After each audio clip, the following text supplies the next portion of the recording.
Hello, my friends, listeners, and green energy enthusiasts. Welcome to another thrilling Q and Charge episode. In this episode of the podcast, we delve into the electrification of transportation in North Carolina, focusing on the expansion and development of electric vehicle charging infrastructure in that state and what is going on. I am your host, Joe the Q, guide through recent developments, policies, and the challenges facing the state as it navigates the transition towards a more sustainable transportation future. In a world eager to reduce carbon footprints and champion cleaner air, North Carolina stands at a fascinating crossroads of innovation, policy, and community engagement. From the bustling streets of Charlotte to the scenic byways that crisscross the Tar Heel State, a quiet revolution is underway. Electric vehicles are increasingly becoming the ride of choice for the environmentally conscious and tech-savvy alike. But as any EV owner will tell you, the journey toward a greener tomorrow comes with its own set of challenges and opportunities. How is a state known for its diverse landscapes and sprawling urban centers ensure that the future of transportation is not just clean, but also accessible? How do we navigate the roadblocks of infrastructure, legislation, and public perception to arrive at a destination that benefits us all? Yeah, so charge up your curiosity and join me on this electrifying ride. Whether you're an EV enthusiast, a curious onlooker, or somewhere in between, this episode promises to shine a light on the road ahead, illuminating the path to a cleaner, more sustainable North Carolina, but not limited to. A bit longer episode today, but very informative, so stay till the end, tune in, relax, and listen. Let's get started. Brunswick County had 373 registrations as of October 2023, compared to 241 vehicles in 2022, and that reflects, my friends, a significant 55% increase. Although the total number of EVs is low, it is still 96% more than in 2021. That states with the largest number and fastest adoption rate of EVs have something in common, and that would be proximity to one or more EV dealerships. The Tesla Austin-based company had about 65% market share in 2022, according to the S&P Global Index. Mecklenburg County's EV registrations climbed from 3,886 to 6,201, or 59%. Wake County, which has the most electric cars in the state, despite a slightly lower population than Mecklenburg, saw a jump from 6,222 to 9,547, or about 53%. Union County, southeast of Charlotte, saw the sharpest increase in a county with more than 500 registered vehicles, from 777 to 1296. Many of the biggest changes were in smaller counties outside of major metropolitan areas like Pender. Rutherford County, for example, saw a nearly 100% increase from 36 to 69 registrations. Nash County jumped from 56 to 92. Several obstacles hinder the broader adoption of electric vehicles within the Tri-County region. A notable challenge is the scarcity of EV dealerships, which, when coupled with the limited availability of charging stations, creates a significant impediment to the growth of electric vehicle usage in the area. While hundreds of dedicated charging locations are in both Mecklenburg and Wake counties, only several dozen locations are in the Tri-County region, according to the Federal Charging Location Database. Cox Enterprises, publisher of Kelley Blue Book, points to price as the top barrier to adopting the vehicles. The median household income in Wake County is $88,471 compared to $62,362 in New Hanover. There is movement to put more electric cars on the road in the Cape Fear. The city of Wilmington has plans to make its entire fleet electric by 2050, starting by fielding an electric garbage truck. It also has been adding more chargers. Wrightsville Beach's latest parking project will include some chargers, and a federal program is slated to pump $109 million into installing public stations every 50 miles at least. Duke Energy is actively pushing to make EVs more accessible throughout the state as well. The utility company will cover up to $11-17 of the cost for customers, to install chargers in their homes. Duke is paying both contractors to include the setups in new home builds and businesses to install chargers on site. Duke spokesperson Logan Korecka noted the $109 million in federal funding comes from a larger $5 billion federal pot of money for installing 500,000 EV chargers across the entire country. Utility companies like Duke will be responsible for building the stations in their service areas. The federal program is still determining where how many chargers will be placed in North Carolina. So what is he saying about multifamily properties and businesses? That issue will include multifamily dwellings because a lot of times that's where it's tough because you can't put a charger in your own garage, Korecka said. Duke is also targeting rural and underserved areas. The entirety of Pender County, for example, has 3 public charging stations. Duke is just beginning, but one system it expects to implement is discounts on charging during low demand hours and higher rates during peak times. Overnight charging is the ideal time because while people are sleeping is a low point for demand, early morning and mid-afternoon are peak times. Duke is also considering using EVs to its advantage with vehicle-to-grid technology, which would entail using EV batteries hooked up to chargers to provide power back to the grid during peak use. Utility companies would buy the power from the vehicle owner in that case. The technology is nascent, but Duke has a pilot program with Ford, specifically the company's new model, the Lightning electric truck. Duke Energy is just at the beginning of pilots on that, but that V2G technology will be an important part of us someday and exponentially will grow in the near future since the energy demand is hitting us faster than we can make it happen. The company is not yet concerned about people driving more EVs. There were 5,000 registered EVs in North Carolina in 2018, though that has increased significantly to 36,069. Overall, it remains a tiny fraction of the 8.5 million vehicles registered statewide. Despite the large percentage gains year over year, electric cars could be years away from dominating the road, with Rudders estimating they won't account for more than half of vehicles until 2050. The county planning board approved recommending an ordinance requiring parking lots to have 20% of spaces dedicated to electric vehicle use, but not without some pushback from board members and the development community. In one of the interviews I read, Tyler Newman, CEO of the advocacy group North Carolina Business Alliance for a Sound Economy. The potential upside to the proposal is the creation of clear standards for EV parking spaces and consideration of future modification of existing facilities. And continues, however, the fundamental question is whether local governments should require private investment to bear the cost of installation of EV facilities and provide electricity for charging of vehicles. County staff spent more than a year researching the best way to incorporate an EV-ready parking space requirement into its land use ordinances. With feedback from developers and after making some initial amendments per planning board input, the staff is proposing all parking lots have 20% of spaces installed with conduits, ready to convert to charging stations. This would apply to all uses, ranging from commercial to industrial and business projects with more than 25 spaces, but it would not apply to single-family residential. The requirement would rise to 30% for multifamily complexes and apartments, hotels, and parking decks. The county's EV-ready ordinance would have a 15 space cap for all lots as recommended by some planning board members. The EV-ready spaces are also inclusive of a development's overall requirement for a number of parking spaces per project. It's an easy, cost-effective way to build infrastructure early for more options in the future. County Development Review Supervisor Robert Farrell explained to the planning board in the next few months. He said by running the necessary underground conduits required for electricity while building lots, it will be easier and less expensive to install more charging stations, which the county anticipates will be needed within the next 5 years. There are currently 55 EV charging stations spread across New Hanover County, with 11 located within the Mayfair Shopping Center and 12 downtown, according to the U.S. Department of Energy's Alternative Fuels Data Center.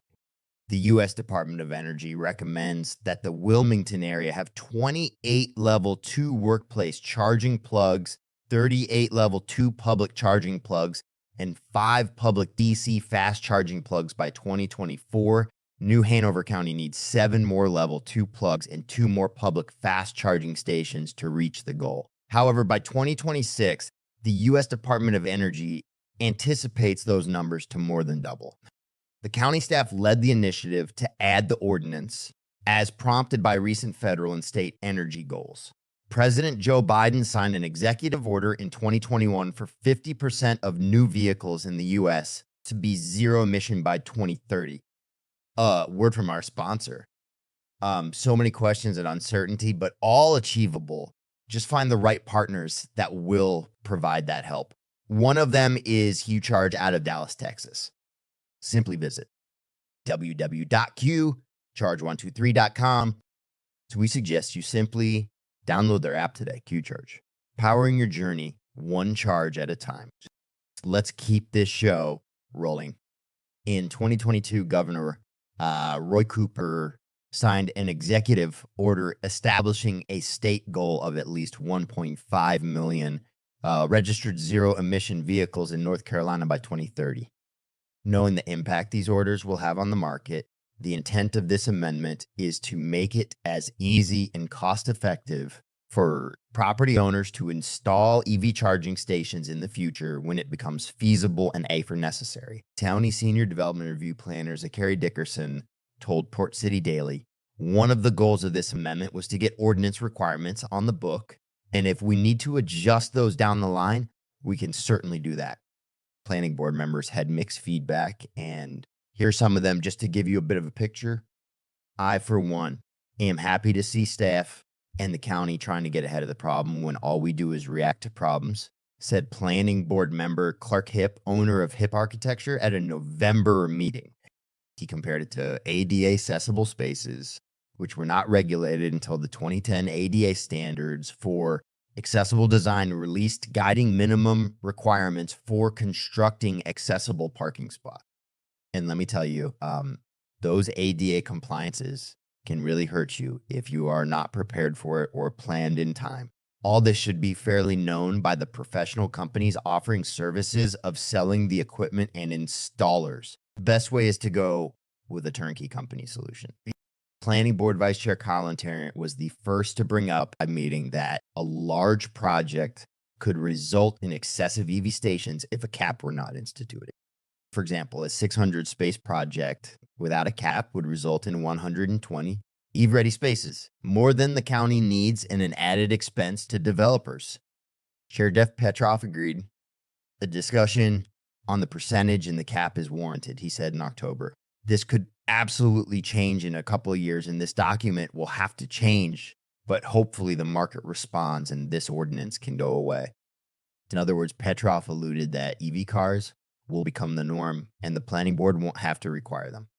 Dickerson told the board in October no other municipality he researched had a maximum requirement. So there wasn't a guideline for staff to follow. So what happened? Well, here's Petroff answer to it. And we didn't receive feedback on what to cap it at, he explained. By November, that changed. The staff looked into the city of Apex and found it initially had a 10 space cap on its EV charging station requirement, but removed it a few years after adoption. Thus, county staff proposed the 15 space cap. Some of the development community, though consulted by the county, wasn't thrilled with the idea or added cost. East-West Partners partner McKay Siegel called the requirement absurd, using the example of a 75 space lot costing a developer up to $80,000. He noted the recurring operating expenses after charging stations are installed as well. We as a country already made a lot of very well documented mistakes and arbitrary parking mandates. Siegel said this would be a mistake. The added investment will make it more difficult to pay for development, in turn leading to increased rent in some cases or the inability to finish projects, he added. Dickerson explained to PCD that the cost to developers would vary based on the layout of the parking lot and the length of the conduit needed. The planning board's amendment only addresses the infrastructure for stations to be put in place at this time. From most of the conversations we had with the development community, it did not sound like the conduit was going to be the bulk of the cost in these cases, he added. Siegel said his company is currently installing EV chargers on its own at the range on Only Under Drive in their multifamily mixed property with different amenities. With 624 parking spaces and guidance from its management partner Greystar, East West decided to include 8 EV chargers. 4 two-sided chargers, equaling 8 total, cost the company $40,000 plus annual operating fees of $2,500 per year. And we're talking here, folks, just to clarify for some who don't know the costs yet. This is the cost for level 2 chargers called AC chargers. Developers face enough challenges in designing a site plan as it is, with having to accommodate for landscaping, open space, utilities, building height, trees, stormwater, sidewalks, zoning, and more. All those add up. Setting definitions and specifications for those who want to install infrastructure and chargers is one thing. The concerns with this proposal are making it mandatory and the arbitrary nature of the rules, 20%, 30%. Some planning board members agreed the number seemed random and subjective. Pete Avery said at the meeting that he can't wrap his head around the metric. He doesn't understand how we would put ratios of need for EV stations based on electric vehicles that might be in this country in 20 years. He was referring to the county's estimation of the rise of electric cars locally. In 2020, there were 339 registered EVs. 2021 saw a 70% spike to 574. There are 120 registered in 2023, and county staff estimates a more than 230% increase by 2026, totaling 3,700 electric vehicles registered in New Hanover County. While planning board member Cameron Moore said that the 15 space cap helps, he still wasn't a fan of the 20% requirement. By comparison, the city of Wilmington has a requirement for 4% of parking spaces to be electric vehicle ready. This includes 2% with EV charging stations and 2% EV ready. Multiple county planning board members said the market should drive the change in adding EV stations. Tarrant implored his fellow members to think about baby steps and not go too far too quick. I understand trying to get ahead is challenging, and we do struggle with the fact that we are attempting to implement this as a requirement instead of letting the market react. And to me, there's a balance there. Not an easy task for sure, but with the right experts, it is achievable. Brad Schuler with Paramount Engineering submitted comments to county staff indicating the company is starting to receive requests from clients to include EV charging stations within new projects. Yes, he also noted it shouldn't necessarily be a private developer's job to provide charging opportunities. Why do EV owners need the ability to charge at every business parking lot? He wrote to staff pointing out the county does not have any charging stations at the no government center or county-owned park. And I can give a simple answer to that. Why do we have gas stations on every corner today for the ICE vehicles? In the same manner in the future, we will need EVA chargers on every corner to supply the support needed. This is a base analogy for every EV. We will need 3 chargers, 1 at home, 1 at work, and 1 public if we want to transition to full electric transportation. It will not happen overnight for sure, but these are some ridiculous statements and pushbacks where there is no need. Hanson Matthews said at the meeting, most people with electric vehicles charge them at home. He even called out the new Toyota EV battery that will hold a charge for more than 500 miles, leading to less of a need for public stations. Most batteries now are designed to last 150 to 300 miles, according to the county's research, which also noted that 30% of charging takes place in public areas. For the county to create guidelines within its ordinance for businesses interested in voluntarily installing stations for conformity, the county could allow the use of setbacks and buffers to accommodate the EV requirements if approved. Some say that developers have control over energy efficiency with buildings, not necessarily vehicles. The biggest concern of property owners is that adding mandatory EV spaces and EV infrastructure will have costs. However, not many looks to the future of becoming utility itself and benefits in the long run. And let's not forget all the incentives and rebates that are available. The County Board of Commissioners will have the final say on adopting the new regulations at an executives meeting. The public can also submit comments on the updated ordinance before it is heard by the Board of Commissioners. Before ending this long episode, let me tell you one last thing that I just heard like 10 days ago. North Carolina is proposing a bill to restrict on installation of charging stations in indoor parking lots or apartment complexes. Currently just proposed, but I believe there will be some sort of new mandate on this, and not only for the state of North Carolina, but it can so easily be adopted with other states. Reason? Well, since we see so much negative publicity on fires related to electric vehicle charging, now many insurance companies are denying insurance policies to those property owners, or the premiums go high. At the same time, we have in some states mandates for all new buildings to have a portion of the parking dedicated to the EVs. So how to achieve all this if we have controversial guidance and all? I mean, folks, this is absurd what some politicians are doing and lobbying. But look, guys, even if they are concerned about fire hazards from those charging stations in their properties, there are solutions. Fire suppression systems for chargers exist. If you did not know, Q-Charge is selling charging stations that have already standard equipment, fire suppression systems, or so-called FS. And by the way, we still have more fires happening due to ICE vehicles, yet we hear on mainstream media only about EVs being on fire. Now, suddenly there is no gasoline fire risk on the road anymore. Yeah. Either way, the solutions exist. We just need to implement them. So if your property struggles for the insurance of their property, they can provide one extra step of safety that can potentially reduce your premiums or reestablish the insurance. Q-Charge FS is also a universal fit. That said, if you have at your property already charging stations and you're afraid of fire hazards, or to add the extra step of safety, reach out to Q-Charge, and the FS is a universal fit. And they have solutions for AC and DC charging stations. And don't think just because this is happening as of now in another state than yours, but some politicians will come up with this for your state too. So prepare yourself for the future in the right way. Get in touch with experts. And just like that, we've reached the end of our electrifying journey today.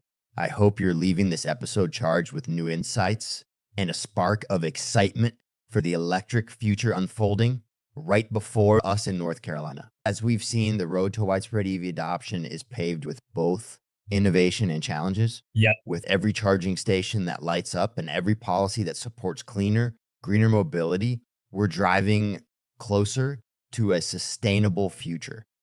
Remember, every revolution starts with a single step, or in our case, a single charge. Whether you're already cruising in your EV or still contemplating the switch, know that your choices are shaping the world for generations to come. Thank you for tuning in to this episode. I'm your host, Joe the Q, reminding you to keep pushing boundaries, asking questions, and seeking truths in your quest for a better world. Remember, the journey to electrification is not a sprint. It's a marathon, and it's one we're running together. Stay curious, stay informed, and most importantly, stay charged. Joe the Q signing off, and until next time.